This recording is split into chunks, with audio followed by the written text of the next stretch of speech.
नमस्कार साथियों, news today में आपका स्वागत है नीलम शर्मा के साथ। और अभी आपको जो है करवा चौथ की बहुत बहुत शुभकामनाएं। और अभी जो है मैं आपको करवा चौथ की कहानी सुनाऊंगी।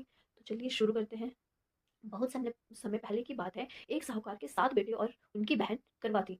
सभी सातों भाई अपनी बहन से बहुत प्यार करते थे, यहाँ तक कि वे पहले उसे खाना खिलाते और बाद में स्वयं खाते थे। एक बार उनकी बहन ससुराल से मायके आई हुई थी। शाम को भाई जब अपना व्यवसाय बंद कर घर लौटे तो देखा कि उनकी बहन बहुत व्याकुल थी। सभी भाई खाना खाने बैठे और अपनी बहन से आग्रह किया कि तो अपनी बहन से खाना खाने के लिए आग्रह करने लगे, लेकिन बहन ने बताया कि उनका आज करवा चौथ का निर्जल व्रत है और वह खाना सिर्फ चंद्रमा को देकर उसे अर्घ देकर ही खा सकती है। चूंकि चंद्रमा अभी नहीं निकला था, इसलिए वह भूख प्यास से व्याकुल हो उठी।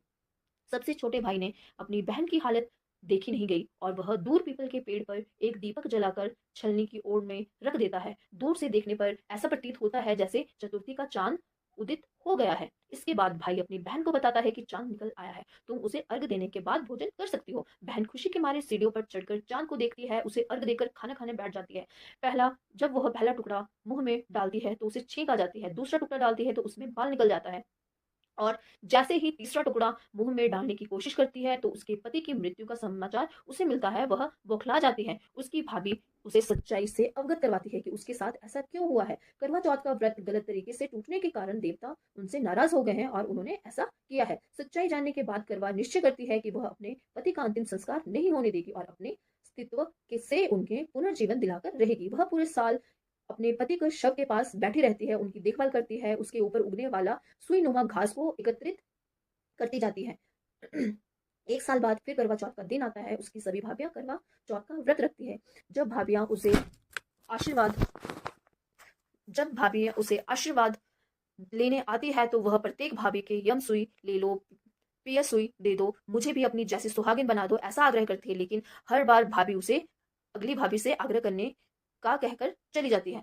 इस प्रकार जब छठे नंबर की भाभी आती है तो करवा उससे भी यही बात दोहराती है। यह भाभी उसे बताती है कि सबसे छोटे भाई की वजह से उसका व्रत टूटा था, अतः उसकी पत्नी में शक्ति है कि वह तुम्हारे पति को दोबारा जीवित कर सकती है, इसलिए वह जब वह आए तुम उसे पकड़ लेना और जब तक वह तुम्हारे पति को जिंदा न कर दे उसे नहीं छोड़ना। ऐसा कहकर वह चली जाती है। सबसे अंत में छोटी भाभी आती है। करवा उससे भी उनसे भी सुहागिन बनने का आग्रह करती है, लेकिन वह टाल मटोली करने लगती है और इसे देखकर करवा उन्हें जोर से पकड़ लेती है। भाभी उससे छुड़ाने के लिए नोचती है, लेकिन करवा उन्हें नहीं छोड़ती है। अंत में उनकी तपस्या को देखकर भाभी पसीज जाती है और अपनी छोटी उंगली को चीर कर उसमें से अमृत उनके पति के मुंह में डाल देती है। करवा का पति तुरंत श्री गणेश कहता उठ बैठता है। इसी प्रकार प्रभु कृपा से उनकी छोटी भाभी के माध्यम से करवा को उनका सुहाग वापस मिल जाता है।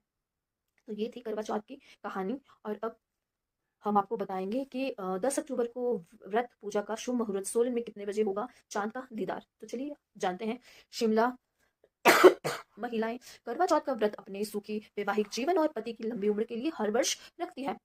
सुहागिनें इस दिन निर्जल व्रत रखती है, इसलिए यह व्रत निर्जला व्रत भी कहा जाता है। इस वर्ष यह पावन पर्व 10 अक्टूबर को मनाया जाएगा। इसी दिन महिलाएं उपवास रखेगी। बता दें करवा चौथ का इंतजार हर भारतीय सुहागिन महिला लगा साल भर करती है। ये दिन न कि सिर्फ निर्जला व्रत रखकर पति की लंबी उम्र की कामना करने का है, बल्कि ये अवसर होता है सुहागिन महिलाओं के श्रृंगार और सजने संवरने का।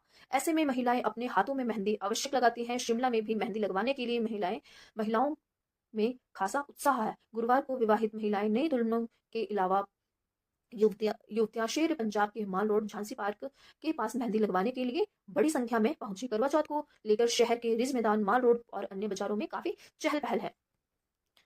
और अब जान लेते हैं शुभ मुहूर्त। ज्योतिषाचार्यों के अनुसार इस वर्ष करवा चौथ व्रत की चतुर्थी तिथि